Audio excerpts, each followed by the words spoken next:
안녕하세요, 다니쌤입니다. 제가 오늘 말씀드릴 주제는요, 2억에서 4억으로 안전하고 수익률 높은 초소형 틈새 개발입니다. 자, 오늘은 이제 2부예요. 제가 1부 때 협소주택으로 하죠. 이런 일본의 사례, 또 국내 사례 3가지도 보여드렸고, 또 이것에 대한 장점 3가지도 제가 말씀을 드렸어요.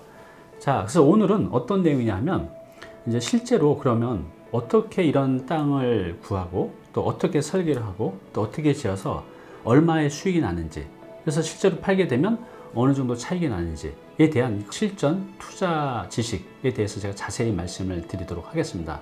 일부 영상 보지 못하신 분들은요, 그걸 꼭 먼저 보시고 오시고요. 보시기 전에 구독, 좋아요 부탁드리겠습니다. 네, 그러면 2억에서 4억으로 안전하고 수익률 높은 초소형 틈새 개발 이제 2부 시작하겠습니다. 자, 여기 보시면 이 땅이 있어요. 빨간색으로 보이죠? 좀 더 크게 보겠습니다. 자, 이 땅이에요. 보시면 굉장히 좁고 길다랗게 되어 있고 모양도 굉장히 부정형이에요. 여기는 이제 대지 면적이 약 73제곱미터니까 약 한 22평 정도 되는 작은 땅입니다. 그러니까 이런 땅들은요, 대체로 많은 사람들이 관심을 안 가져요. 그죠? 일반인도 관심이 없고, 또 건축하시는 전문가들도 이런 작은 땅은 관심이 없죠. 그래서 이제 이런 것들이 기회가 있다는 겁니다. 자, 그러면 이 사진을 한번 볼게요. 자, 요 집입니다. 요 집. 이게 이제 어디서 찍은 거냐면, 지금 여기 보면 이쪽에서 요로 보고 찍은 사진인데요. 그죠? 굉장히 좁죠? 자, 전면으로 보면 이렇게 되어 있습니다. 그래서 여기 보신 것처럼 굉장히 좁고 길게 되어 있는 이제 땅인데요. 여기서 보시면 이제 전면에서 찍은 거예요. 전면에서 보면 굉장히 넓어 보이지만 이제 폭은 굉장히 좁은 거죠. 이 물건이 경매로 나왔었어요. 이제 저희가 입찰을 첫 번째 안 하고 이제 두 번째 들어가려고 했습니다. 왜냐면 이건 100% 유찰될 금액이었거든요. 처음에 제시된 금액이. 그런데 어떤 분이 굉장히 모르는 일반인 분이었던 것 같아요. 근데 그냥 1차에서 그분이 떡하니 그냥 혼자 들어오셔서 낙찰을 받아 가셨어요. 사실 그렇게 되면 그분한테는 좀 손해거든요. 이건 2차에 받아가야 될 물건을 이제 1차에 그냥 그분이 떡하니 굉장히 비싼 금액으로 낙찰을 받으셨어요. 어떤 이유이신지 모르지만. 그래서 제가 이거를 할 기회를 사실 이제 잃었어요. 그때 했었어야 되는데. 근데 뭐 이런 땅을 또 찾아보면 있으니까 좀 아깝죠. 그래서 제가 이걸 낙찰을 못 받아서 진행을 못 했지만, 제가 이제 이거를 어떻게 하려고 했는지 한번 보여드릴게요. 제가 이거를 이제 설계도까지 대략 그려봤습니다. 이제 여기 보시면 이게 이제 1층의 평면도입니다. 1층의 평면도인데, 여기 보시면 1층에 이제 주차장이 있어요. 차가 한 대 들어가고요. 여기는 이제 상가입니다. 그래서 여기다가 조그만 그 카페를 만들려고 했거든요. 그래서 여기 의자를 두고 여기 이제 카페를 만들고, 2층하고 3층은 여기 계단실이고, 여기 원룸 하나, 또 여기 원룸 하나. 요 파란색으로 이렇게 돼 있죠. 이쪽에도 있고. 그래서 요거를 2층하고 3층을 이렇게 3개 층으로 지을 수가 있어요. 그래서 이렇게 보시면 대지 면적이 이제 74제곱미터고, 건축 면적은 약 41제곱미터. 그래서 여기 보신 것처럼 1층하고 2층, 3층에서 이제 3개 층을 이제 지을 수가 있었습니다. 근데 그럼 이걸 지어서 총 비용은 얼마나 들어갈지, 그래서 이걸 지은 다음에 총 매출은 얼마나 나오는지 한번 알아보겠습니다. 자, 여기 보시면 이제 총 비용입니다. 보신 것처럼 이제 토지 매입 비용, 또 건축비, 그리고 기타 비용으로 이렇게 볼 수가 있는데요. 일단 거기 이제 토지 비용이 22평. 그래서 저희는 이거를 평당 1,400만 원 정도의 낙찰을 받으려고 했었어요. 왜냐면 그 정도면 이 지역에서 충분히 낙찰 받을 수 있는 금액이었기 때문에. 근데 이제 당연히 유찰될 줄 알았는데 누군가 그냥 바로 낙찰을 받아 가셨습니다. 자, 그래서 어쨌든 간에 저희가 이제 원래 목표가는 1,400만 원이었는데, 그렇게 하면 22평에 1,400만 원이면 약 3억 정도 되잖아요. 토지 매입 비용은. 그 다음에 이제 건축비는 33평에 한 550, 조금 이제 여유있게 잡아봤어요. 그래서 약 건축비는 1억 8천. 그 다음에 이제 기타 부대 비용, 뭐 설계비, 용역비, 뭐 이자, 세금들 합쳐서 한 5천만 원 잡아보면 총 들어가는 비용은 한 5억 3천. 즉, 아까 그 작은 땅에 토지를 매입해서 건축물을 지었을 때 기타 용역 세금 비용까지 포함해서 약 5억 3천 정도면 이제 가능했었습니다. 그 다음에 매출을 이제 분석해 봤습니다. 일단 이제 시세 조사를 해봤더니 거기 원룸이 그 정도 사이즈면 한 1,000에 45만 원 정도 가능했고요. 1층에 이제 상가를 주게 되면 1,000에 65만 원이 가능했습니다. 자, 그러면 원룸이 아까 2층, 3층에 2개 치니까 4개고 상가가 하나인데요. 원룸이 45만 원씩 4개면 180만 원 한 달에. 그 다음에 상가는 65만 원에 한 개면 65만 원이죠. 다 합쳐보면 원룸 4개, 상가 하나 해서 보증금 5천만 원, 다음에 여기 나온 180만 원, 65만 원 합쳐보면 약 245만 원. 이게 이제 매출이죠.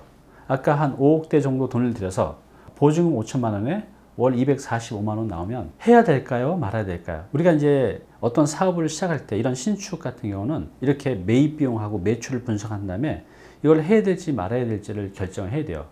단지 뭐 월세가 얼마 나오는 게 아니라 내 투자 비용도 생각을 해야 되잖아요. 그래서 이걸 할지 말지를 이제 결정해야 되는데요. 어떻게 결정을 하냐면 투자 수익률을 분석을 해보면 우리가 이거 할지 말지를 결정할 수가 있습니다. 자, 조금 이제 복잡한데 지금부터는 조금만 더 집중해 주세요. 약간 어려운 내용이니까요. 자, 아까 제가 말씀드린 매입 비용 5억 3천에 매출은 5천에 245만 원이에요. 그러면 투자 수익률을 계산할 수가 있습니다. 자, 투자 수익률은요. 총 투자금에 보증금을 빼고 분자는 월간 임대소득의 12개월을 곱하면 어떻게 되죠? 1년간 임대소득이 되죠. 그리고 분모는 어떻게 되죠? 총 투자금의 보증금을 빼면 이건 실제 투자금이 되는 겁니다. 이 공식에 그대로 한번 계산해 볼게요. 그러면 투자 수익률이 몇 프로다? 이렇게 이제 계산이 나옵니다. 자, 총 투자금은 아까 5억 3천만 원이었어요. 그러면 5억 3천이고 여기 이제 보증금이 있었죠. 5천만 원. 그러면 이제 보증금을 5천만 원을 빼면 4억 8천이 되죠. 그러면 4억 8천이 이제 실제 투자금이 되는 겁니다.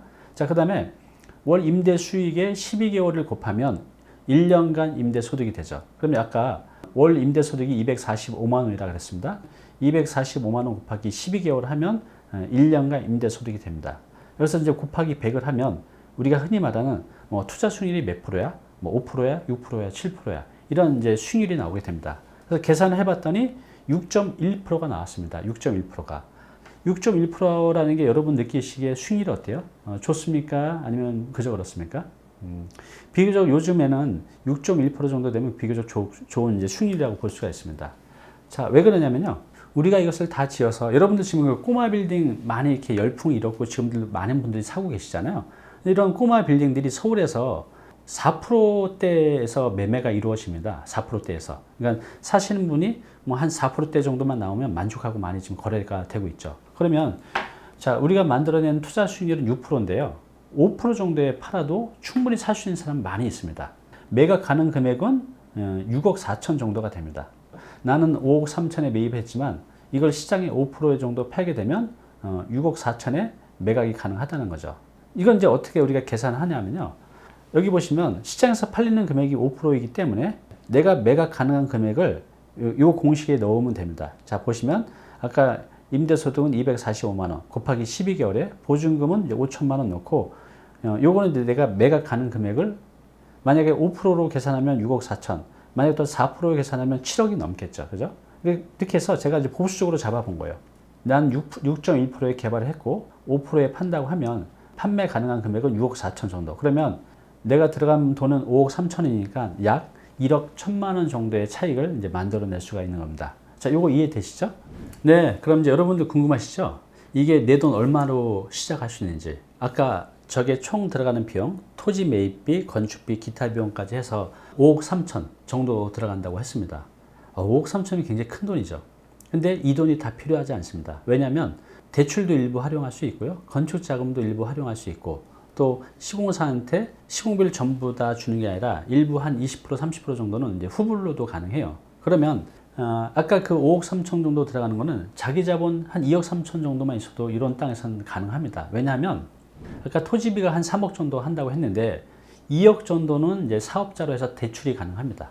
그러면 저 땅을 살 때 내 돈 1억만 있으면 되죠. 자, 그리고 아까 건축비가 약 1억 8천 정도 된다고 했었는데요. 그 1억 정도만 하고 내 돈 8천만 원만 있으면 돼요. 왜냐하면 그 1억은 은행에서 일부 대출을 받을 수도 있고요. 또 아까 말씀드렸던 것처럼 건축비가 1억 8천인데 시공사에 뭐 한 1억 4천 정도는 내가 기성으로 드리고 한 4천만 원 정도는 다 주고 나서 보증금 들어오는 걸로 드릴게요. 이렇게 해서 계약을 하게 되면 건축비 1억 8천도 내 돈 이제 8천만 원으로 할 수 있는 거죠. 그리고 이제 기타 비용을 5천만 원 있었잖아요. 그래서 합쳐보면 1억 8천, 5천 해서 이런 거 같은 경우 자기 자본 2억 3천만 있으면 진행이 가능합니다.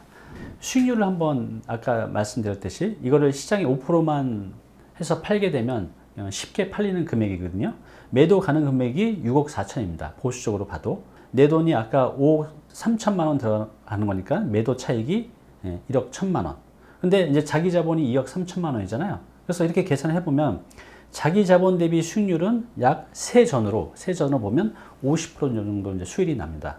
다시 보시면 자, 매도 금액 6억 4천, 그러면 매도 차익이 1억 1천만 원인데 내 돈 2억 3천만 원 들여서 차익 1억 1천만 원 내는 거니까 자기 자본 대비 수익률 세전으로 이제 50% 정도의 수익을 낼 수가 있습니다. 사업하신 분들한테는 이게 큰 금액이 아니지만 개인한테는 한 1년 정도 노력해서 내 돈 2억 3천만 원 가지고 1억 정도 벌면 괜찮은 거 아닌가요? 네, 제가 일부에서도 초성 틈새 개발 장점 3가지를 말씀드렸어요. 이거 중요하니까 다시 한번 제가 말씀드리겠습니다. 자, 첫 번째는요. 이게 왜 좋냐면 일반인들이 쉽게 접근할 수가 없어요. 여러분들 지금 아파트나 재개발이나 재건축이나 이런 것들은 일반인들이 그냥 전부 다 가서 접근을 하다 보니 경매도 그렇잖아요. 내가 원하는 것들 또 내가 원하는 수익을 만들어내기 되게 힘들죠. 그런데 이거는요. 일반인이 절대 쉽게 접근할 수 없습니다. 이런 작은 땅에 건축을 할 수 있다는 것도 전혀 생각도 못하고 이걸 안다고 할지라도 감히 내가 신축을 한다는 걸 또 생각을 안 하죠. 근데 여러분들 이제 오늘 이 지식을 알았잖아요. 물론 이제 신축에 대한 지식은 아직 모르지만 이건 제가 앞으로 시리즈로 자세하게 신축을 어떻게 안전하게 할 수 있는지 말씀을 이제 드릴 겁니다. 자, 그 다음에 건축업자가 크게 관심 없어요. 보십시오. 아까 수익이 세전으로 한 1억 조금 넘게 났는데 그 몇 개월 동안 노력해서 1억 정도 남는 데는 일반 건축하시는 분들이 들어가지 않습니다. 왜냐하면 이분들은 적어도 5억, 10억 정도 남아야 내 투자한 시간 대비 수익률이 남아야 할 만한 거지. 아무리 자기 자본 대비 수익률이 한 50% 난다고 해도 1억 정도로는 이런 이제 건축하시는 분들은 이런 시장에 이제 진입을 별로 안 합니다. 그래서 좋은 거죠. 건축하시는 분들한테는 사업성이 없지만 우리 일반인들한테는 수익성이 꽤 좋거든요. 또 이제 세 번째는 뭐냐면 이런 작고 쓸모없는 부지는요. 정상적인 뭐 50평대, 100평대 땅보다는 비교적 싸게 구입이 가능해요. 이렇게 싸게 구입한 걸 가지고 이렇게 예쁘고 효율성 있게 짓게 되면 비교적 비싸게 판매가 가능하다는 장점이 있습니다. 네, 오늘 당신께서 해야 할 일이 있습니다. 오늘 이제 이 내용 1부, 2부 다 보셨잖아요. 자, 그러면 여러분들이 사시는 동네 주변에 한번 지금 나가셔서 한번 둘러보세요. 혹시 이런 오래된 단독주택 부지, 작은 부지들이 있는지. 만약 찾기 힘들다고 하시면 공인중개사 사무실에 한번 들려보세요. 거기 가셔서 한 20평 내외의 작은 땅들이 나와 있는 게 있는지. 만약 있다면 한번 가격도 알아보시고요. 현장도 한번 방문해 보십시오. 그래서 그 토지 이용 계획 확인할 때 보면 땅의 모양이 나오거든요. 그래서 이걸 가지고 한번 연구를 해보세요. 이걸 할지 말지, 또 사업성은 있을지 없을지. 이렇게 해서 제가 아까 보여드렸던 방법으로 이제 하나씩 알아가면 이거를 내가 할지 말지를 알 수 있고 또 얼마나 수익이 나올 수 있는지 알 수 있거든요. 여러분들 한번 꼭 도전해 보십시오. 네, 이제는 누구나 아는 평범한 방법으로는 우리 부동산 재테크를 할 때 내가 원하는 수익을 만들어내기가 참 어려운 시대가 돼가고 있습니다. 그렇지만 제가 오늘 말씀드린 것처럼 이런 소형 틈새 개발을 통해서도 얼마든지 수익을 만들어낼 수 있는 시장은 아직 남아져 있거든요. 앞으로 제가 일반인들은 잘 모르지만 그렇지만 꽤 수익을 많이 만들어낼 수 있는 이런 틈새 개발, 틈새 재테크에 대한 것들을 제가 하나씩 올려드릴게요. 아직 충분히 재테크를 통해서 많은 수익을 낼 수 있는 기회는 많이 있거든요. 여러분들 재테크에 대한 희망 잃지 마시고요. 저를 따라오시면 됩니다.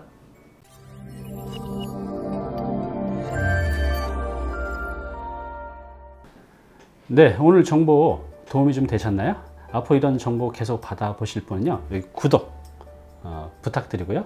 그 다음에 오른쪽은 제가 추천하는 영상입니다. 꼭 한번 보시기 바랍니다.